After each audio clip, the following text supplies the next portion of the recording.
প্রথমে বুঝতে হবে যৌবন জিনিসটা কি। যৌবন হলো শক্তির সময়, যৌবন হলো সাহসের সময়, যৌবন হলো আকাঙ্ক্ষার সময়। এই সময়টা এমন একটা সময় যখন মানুষের রক্ত গরম থাকে। দুনিয়ার সব রং, সব আকর্ষণ এই সময় মানুষকে সবচেয়ে বেশি টানে। রাসূলুল্লাহ সাল্লাল্লাহু আলাইহি ওয়াসাল্লাম বলেছেন, কিয়ামতের দিন আল্লাহ 7 শ্রেণীর মানুষকে তার আরশের নিচে ছায়া দেবেন, যেদিন তার ছায়া ছাড়া আর কোনো ছায়া থাকবে না।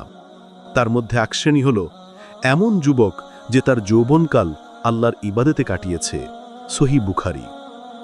কেন কেন একজন বৃদ্ধের কথা বলা হলো না? কেন একজন যুবকের কথা আলাদা করে বলা হলো? কারণ একজন বৃদ্ধ যখন ইবাদত করেন, তার দুনিয়ার প্রতি আকর্ষণ কমে যায়, তার পাপ করার শক্তি কমে যায়, তার জন্য ইবাদত করাটা তুলনামূলকভাবে সহজ হয়।